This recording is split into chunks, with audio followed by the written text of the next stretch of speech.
കൊല്ലവർഷം 1201 ആയില്യം നക്ഷത്ര ജാതകരായ വ്യക്തികളെ സംബന്ധിച്ചിടത്തോളം ഗുണദോഷ സമ്മിശ്രമായ ഒരു വർഷമായിരിക്കും. കർക്കിടകക്കൂറിൽ ഉൾപ്പെടുന്ന ഈ നക്ഷത്രക്കാർക്ക് ഈ വർഷത്തെ പ്രധാന ഗ്രഹങ്ങളുടെ രാശിമാറ്റങ്ങൾ ജീവിതത്തിന്റെ വിവിധ മേഖലകളിൽ നിർണായകമായ സ്വാധീനം ചെലുത്തും. ശനി, വ്യാഴം, രാഹു, കേതു തുടങ്ങിയ പ്രധാന ഗ്രഹങ്ങളുടെ സഞ്ചാരപഥങ്ങളും അവ നിങ്ങളുടെ ജന്മനക്ഷത്രത്തിൽ ചെലുത്തുന്ന സ്വാധീനവും അടിസ്ഥാനമാക്കിയാണ് ഈ ഫലങ്ങൾ വിശദീകരിക്കുന്നത്. ബുധൻ അധിപനായ ആയില്യം നക്ഷത്രക്കാർ പൊതുവെ ബുദ്ധിശാലികളും സംഭാഷണ ചാതുരരും കാര്യങ്ങൾ ഗൗരവമായി സമീപിക്കുന്നവരുമാണ്. ഈ സ്വഭാവ സവിശേഷതകൾ ഈ വർഷത്തെ വെല്ലുവിളികളെ അതിജീവിക്കാനും അവസരങ്ങളെ മുതലെടുക്കാനും നിങ്ങളെ സഹായിക്കും.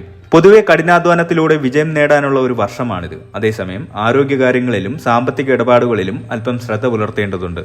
ഈ വർഷം നിങ്ങൾക്ക് ഗുണദോഷ സമ്മിശ്രമായ അനുഭവങ്ങൾ പ്രതീക്ഷിക്കാം. വർഷത്തിന്റെ ആദ്യ പകുതിയിൽ ചില തടസ്സങ്ങളും വെല്ലുവിളികളും നേരിടേണ്ടി വന്നേക്കാം.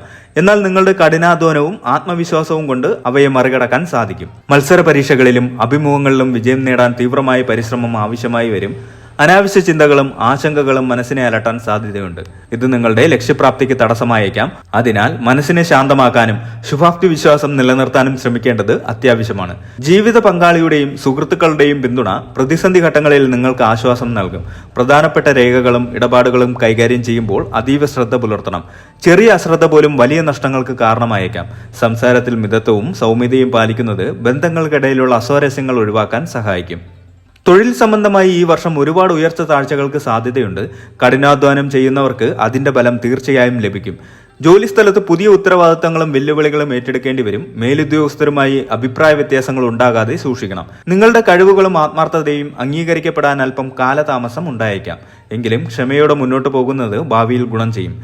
സഹപ്രവർത്തകരിൽ നിന്നുള്ള സഹായ സഹകരണങ്ങൾ തൊഴിൽ രംഗത്ത് ശോഭനമായ ഭാവിക്ക് വഴിയൊരുക്കും. സർക്കാർ ഉദ്യോഗസ്ഥർക്ക് സ്ഥലമാറ്റത്തിന് സാധ്യതയുണ്ട്. സ്വന്തമായി വ്യാപാരം ചെയ്യുന്നവർക്ക് വർഷത്തിന്റെ രണ്ടാം പകുതി അനുകൂലമായിരിക്കും. പുതിയ സംരംഭങ്ങൾ തുടങ്ങാൻ ആഗ്രഹിക്കുന്നവർക്ക് അതിനുള്ള അവസരങ്ങൾ ലഭിക്കും. എന്നാൽ സാമ്പത്തിക കാര്യങ്ങളിൽ അതീവ ജാഗ്രത പുലർത്തണം. പങ്കാളിത്ത ബിസിനസ്സുകളിൽ ഏർപ്പെട്ടിരിക്കുന്നവർക്കിടയിൽ തെറ്റിദ്ധാരണകൾ ഉണ്ടാകാൻ സാധ്യതയുള്ളതിനാൽ എല്ലാ കാര്യങ്ങളും രേഖാമൂലം ഉറപ്പിക്കുന്നത് നല്ലതാണ്. വിദേശത്ത് ജോലി ചെയ്യുന്നവർക്ക് തൊഴിൽപരമായ അനിശ്ചിതാവസ്ഥകൾ മാറി സ്ഥിരത കൈവരിക്കാൻ സാധിക്കും. പഠിച്ച വിഷയവുമായി ബന്ധപ്പെട്ട ഉദ്യോഗം ലഭിക്കാൻ സാധ്യതയുണ്ട്. സാമ്പത്തികമായി ഈ വർഷം സന്തുലിതാവസ്ഥ നിലനിർത്താൻ ശ്രമിക്കേണ്ടത് അത്യാവശ്യമാണ്. അനാവശ്യ ചെലവുകൾ നിയന്ത്രിക്കേണ്ടത് വളരെ പ്രധാനമാണ്. പ്രതീക്ഷിക്കാത്ത വഴികളിലൂടെ ധനം വന്നു ചേരുമെങ്കിലും അതേ വേഗതയിൽ തന്നെ ചെലവായി പോകാനും സാധ്യതയുണ്ട്. ദീർഘകാല നിക്ഷേപങ്ങൾ നടത്തുന്നതിന് മുൻപ് വിദഗ്ധരുടെ ഉപദേശം തേടുന്നത് നഷ്ടങ്ങൾ ഒഴിവാക്കാൻ സഹായിക്കും. ഭൂമിയിലോ മറ്റ് സ്ഥിര ആസ്തികളിലോ നിക്ഷേപം നടത്താൻ ആലോചിക്കും. കൈവിട്ടു പോയെന്ന് കരുതിയ സ്വത്തുക്കൾ തിരികെ ലഭിക്കാൻ സാധ്യതയുണ്ട്. കുടുംബപരമായ ആവശ്യങ്ങൾക്കും മക്കളുടെ വിദ്യാഭ്യാസത്തിനുമായി കൂടുതൽ പണം ചെലവഴിക്കേണ്ടി വരും. സാമ്പത്തിക സഹായം മറ്റുള്ളവർക്ക് നൽകുമ്പോൾ അതീവ ശ്രദ്ധ പുലർത്തണം. വർഷത്തിന്റെ അവസാനത്തോടെ സാമ്പത്തിക നില മെച്ചപ്പെടാനുള്ള സാധ്യത കാണുന്നു. കുടുംബജീവിതത്തിൽ സന്തോഷവും സമാധാനവും നിലനിർത്താൻ നിങ്ങൾ പ്രത്യേകം ശ്രദ്ധിക്കണം. ദാമ്പത്യ ജീവിതത്തിൽ പങ്കാളിയുടെ പിന്തുണ വലിയ ആശ്വാസമാകും. ചെറിയ അഭിപ്രായ വ്യത്യാസങ്ങൾ ഉണ്ടാകാമെങ്കിലും അവയെ വിട്ടുവീഴ്ച മനോഭാവത്തോടെ സമീപിക്കുന്നത് ബന്ധം ദൃഢമാക്കും. കുടുംബാംഗങ്ങളുടെ ആവശ്യങ്ങൾ നിറവേറ്റുന്നതിലൂടെ മാനസിക സംതൃപ്തി ലഭിക്കും. മാതാപിതാക്കളുടെ ആരോഗ്യകാര്യങ്ങളിൽ കൂടുതൽ ശ്രദ്ധ ആവശ്യമായി വരും. വിവാഹം ആലോചിക്കുന്നവർക്ക് അനുകൂലമായ വർഷമാണിത്. എന്നാൽ തീരുമാനങ്ങൾ എടുക്കുന്നതിൽ ധൃതി കാണിക്കരുത്. അനുയോജ്യമായ ബന്ധങ്ങൾ വന്നു ചേരാൻ സാധ്യതയുണ്ട്. സന്താനങ്ങളില്ലാത്ത ദമ്പതികൾക്ക് സന്താന ഭാഗ്യം പ്രതീക്ഷിക്കാം. മക്കളുടെ കാര്യങ്ങളിൽ ചില ആശങ്കകൾ ഉണ്ടാകാമെങ്കിലും ഈശ്വരാനുഗ്രഹത്താൽ അവയെല്ലാം പരിഹരിക്കപ്പെടും. വർഷങ്ങൾക്ക് ശേഷം കുടുംബത്തോടൊപ്പം തീർത്ഥയാത്രകൾ നടത്താനും ബന്ധുഗൃഹങ്ങൾ സന്ദർശിക്കാനും അവസരം ലഭിക്കും. ആരോഗ്യകാര്യങ്ങളിൽ ഈ വർഷം അല്പം കൂടുതൽ ശ്രദ്ധ നൽകേണ്ടതുണ്ട്. അസ്ഥി സംബന്ധമായ അസുഖങ്ങളും വാതരോഗങ്ങളുമുള്ളവർ പ്രത്യേകം ശ്രദ്ധിക്കണം. ദീർഘകാലമായി അലട്ടുന്ന രോഗങ്ങൾക്ക് ആശ്വാസം ലഭിക്കും. എന്നാൽ പുതിയ ആരോഗ്യ പ്രശ്നങ്ങൾ ഉണ്ടാകാനുള്ള സാധ്യതയുണ്ട്. ഭക്ഷണക്രമത്തിലും ജീവിതശൈലിയിലും ആരോഗ്യകരമായ മാറ്റങ്ങൾ വരുത്തുന്നത് വളരെ ഗുണം ചെയ്യും. മാനസിക പിരിമുറുക്കം ഒഴിവാക്കാൻ യോഗ, ധ്യാനം എന്നിവ പരിശീലിക്കുന്നത് നല്ലതാണ്. വാഹനം ഓടിക്കുമ്പോഴും യാത്രകളിലും അതീവ ജാഗ്രത പുലർത്തണം. വിദ്യാർത്ഥികൾക്ക് കഠിനാധ്വാനത്തിലൂടെ മാത്രമേ ഈ വർഷം മികച്ച വിജയം നേടാൻ സാധിക്കുകയുള്ളൂ. പഠനത്തിൽ ശ്രദ്ധ കേന്ദ്രീകരിക്കാൻ ചിലപ്പോൾ ബുദ്ധിമുട്ടുകൾ നേരിട്ടേക്കാം. അലസത ഒഴിവാക്കി ചിട്ടയായ പഠന രീതി പിന്തുടരുന്നത് വിജയത്തിന് അത്യന്താപേക്ഷിതമാണ്. മത്സര പരീക്ഷകൾക്ക് തയ്യാറെടുക്കുന്നവർക്ക് കൂടുതൽ പ്രയത്നം ആവശ്യമായി വരും. ഉന്നത വിദ്യാഭ്യാസത്തിനായി ആഗ്രഹിക്കുന്നവർക്ക് ഉദ്ദേശിച്ച സ്ഥാപനങ്ങളിൽ പ്രവേശനം ലഭിക്കാൻ സാധ്യതയുണ്ട്. സാങ്കേതിക വിഷയങ്ങൾ പഠിക്കുന്നവർക്ക് ഈ വർഷം അനുകൂലമായിരിക്കും. ആയില്യം നക്ഷത്രത്തിന്റെ അധിപൻ ബുധനും രാശാധിപൻ ചന്ദ്രനുമാണ്. നാഗരാജാവായ വാസുകിയാണ് ഈ നക്ഷത്രത്തിന്റെ ദേവത.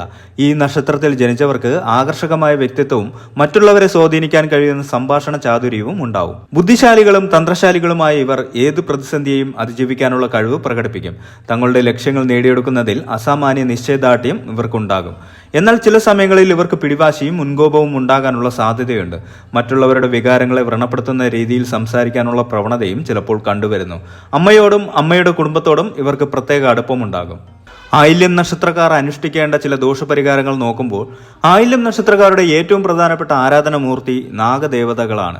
സർപ്പപ്രീതി നേടുന്നതിലൂടെ ജീവിതത്തിലെ പല പ്രതിസന്ധികളെയും തരണം ചെയ്യാൻ സാധിക്കും. എല്ലാ മാസത്തിലെയും ആയില്യം നാളിൽ അടുത്തുള്ള നാഗക്ഷേത്രത്തിലോ സർപ്പക്കാവിലോ ദർശനം നടത്തുന്നത് അതീവ ഫലപ്രദമാണ്. മണ്ണാറശാല, വെട്ടിക്കോട് പാമ്പുമേക്കാട്ടുമന, ആമേടം പോലെയുള്ള പ്രധാന നാഗരാജ ക്ഷേത്രങ്ങളിൽ ദർശനം നടത്തി വഴിപാടുകൾ സമർപ്പിക്കുന്നത് നാഗദോഷ ശാന്തിക്ക് ഉത്തമമാണ്. നാഗദേവതകൾക്ക് ഏറ്റവും പ്രധാനപ്പെട്ട വഴിപാടാണ് നൂറും പാലും. ആയില്യം നാളുകളിലോ ബുധനാഴ്ചകളിലോ ഇത് സമർപ്പിക്കുന്നത് കുടുംബത്തിൽ ഐശ്വര്യവും സമാധാനവും നൽകും. സർപ്പദോഷത്തിന്റെ കാഠിന്യം കുറയ്ക്കുന്നതിനുള്ള ശക്തമായ ഒരു കർമ്മമാണ് സർപ്പബലി. ഒരു യോഗ്യനായ കർമ്മിയുടെ ഉപദേശപ്രകാരം ഇത് നടത്താവുന്നതാണ്. എല്ലാ മാസവും ആയില്യം നാളിൽ വീടുകളിൽ നാഗദേവതകളെ സങ്കല്പിച്ച് വിളക്ക് വെച്ച് പ്രാർത്ഥിക്കുന്നതും നാഗരാജാവിന്റെ ചിത്രം വെച്ച് ആരാധിക്കുന്നതും ദോഷഫലങ്ങൾ കുറയ്ക്കാൻ സഹായിക്കും. സർപ്പപ്രീതിക്കായി നടത്തുന്ന ഒരു അനുഷ്ഠാന കലയാണ് സർപ്പപ്പാട്ട്. ഇത് നടത്തുകയോ ഇതിൽ പങ്കെടുക്കുകയോ ചെയ്യുന്നത് നാഗദോഷ പരിഹാരമായി കണക്കാക്കപ്പെടുന്നു. കാവുകളും കുളങ്ങളും സംരക്ഷിക്കുന്നത് നാഗപ്രീതിക്ക് കാരണമാകും. പാമ്പുകളെ ഉപദ്രവിക്കാതിരിക്കുക, അവയുടെ ആവാസ വ്യവസ്ഥ നശിപ്പിക്കാതിരിക്കുക എന്നിവയും പ്രധാനമാണ്. നാഗങ്ങളെ ആഭരണമായി അണിയുന്ന ശിവഭഗവാനെ ആരാധിക്കുന്നത് ആയില്യം നക്ഷത്രക്കാർക്ക് വളരെ നല്ലതാണ്. ദിവസവും ഓം നമഃശിവായ എന്ന പഞ്ചാക്ഷരി മന്ത്രം 108 തവണ ജപിക്കുക. ശിവക്ഷേത്രത്തിൽ ദർശനം നടത്തി ധാര, പിൻവിളക്ക്, കൂവളമാല സമർപ്പണം എന്നിവ നടത്തുന്നത് ദുരിതശാന്തിക്ക് വഴിയൊരുക്കും. അനന്തന്റെ മുകളിൽ പള്ളികൊള്ളുന്ന മഹാവിഷ്ണുവിനെ ആരാധിക്കുന്നത് സർപ്പദോഷങ്ങൾ അകറ്റാൻ സഹായിക്കും. വിഷ്ണു സഹസ്രനാമം പതിവായും പാരായണം ചെയ്യുന്നത് ജീവിതത്തിൽ ഐശ്വര്യം കൊണ്ടുവരും. ഏകാദശി വ്രതം അനുഷ്ഠിക്കുന്നതും ഉത്തമമാണ്. ആയില്യം നക്ഷത്രത്തിന്റെ അധിപനായ ബുധനെ പ്രീതിപ്പെടുത്തുന്നതും പ്രധാനമാണ്. ബുധനാഴ്ചകളിൽ ശ്രീകൃഷ്ണ ക്ഷേത്രത്തിൽ ദർശനം നടത്തി തുളസിമാല സമർപ്പിക്കുക. വിദ്യാർത്ഥികൾക്ക് പഠനോപകരണങ്ങൾ ദാനം ചെയ്യുന്നതും പച്ച നിറത്തിലുള്ള വസ്ത്രങ്ങൾ ധരിക്കുന്നതും ബുധന്റെ പ്രീതിക്ക് കാരണമാകും. ബുധസ്തോത്രങ്ങൾ ജപിക്കുന്നതും ഫലപ്രദമാണ്. മന്ത്രങ്ങൾക്ക് മനുഷ്യന്റെ ഊർജ്ജമണ്ഡലത്തിൽ ഗുണപരമായ മാറ്റങ്ങൾ വരുത്താൻ കഴിയും. നാഗക്ഷേത്രങ്ങളിലേക്കോ കാവുകളിലേക്കോ എണ്ണ, മഞ്ഞൾപ്പൊടി തുടങ്ങിയവ സമർപ്പിക്കുന്നത് ഉത്തമമാണ്. വിദ്യാർത്ഥികളുടെ വിദ്യാഭ്യാസത്തിന് സഹായിക്കുന്നതും അനാഥാലയങ്ങളിൽ അന്നദാനം നടത്തുന്നതും കർമ്മദോഷങ്ങൾ കുറയ്ക്കാൻ സഹായിക്കും. മൃഗങ്ങൾക്കും പക്ഷികൾക്കും വെള്ളവും ഭക്ഷണവും നൽകുന്നത് പ്രകൃതിയോടുള്ള നമ്മുടെ കടമ നിറവേറ്റുന്നതിനും ഗ്രഹദോഷങ്ങൾ കുറയ്ക്കുന്നതിനും സഹായിക്കും. ജ്യോതിഷിയുടെ നിർദ്ദേശപ്രകാരം ബുധന്റെ രത്നമായ മരതകം ധരിക്കുന്നത് ആയില്യം നക്ഷത്രക്കാർക്ക് ഗുണകരമാണ്. ഇത് ബുദ്ധികൂർമ്മത വർദ്ധിപ്പിക്കാനും സംസാരത്തിൽ വ്യക്തത വരുത്താനും ആരോഗ്യ പ്രശ്നങ്ങൾ കുറയ്ക്കാനും സഹായിക്കും. ജ്യോതിഷം ഒരു വഴികാട്ടി മാത്രമാണ്. ദോഷഫലങ്ങൾ കേട്ട് ഭയപ്പെടുന്നതിന് പകരം അവയെ അതിജീവിക്കാനുള്ള ആത്മീയവും പ്രായോഗികമായ മാർഗങ്ങൾ തേടുകയാണ് വേണ്ടത്. 1201 ആണ്ടിൽ ആയില്യം നക്ഷത്രക്കാർക്ക് ചില വെല്ലുവിളികൾ നേരിടേണ്ടി വന്നേക്കാം. എന്നാൽ ചിട്ടയായ ഈശ്വര ഭജനം, ഭക്തിയോടുള്ള പരിഹാര മാർഗങ്ങൾ, ദാനധർമ്മങ്ങൾ, ഉത്തമമായ ജീവിതചര്യ എന്നിവയിലൂടെ ഏതൊരു പ്രതിസന്ധിയെയും മറികടന്ന് ജീവിതത്തിൽ വിജയവും ഐശ്വര്യവും സമാധാനവും നേടിയെടുക്കാൻ സാധിക്കും. എല്ലാത്തിനുമുപരി ആത്മവിശ്വാസത്തോടെയും ശുഭാപ്തി വിശ്വാസത്തോടെയും ഓരോ ദിവസത്തെയും സമീപിക്കുക എന്നതാണ് ഏറ്റവും വലിയ പരിഹാരം.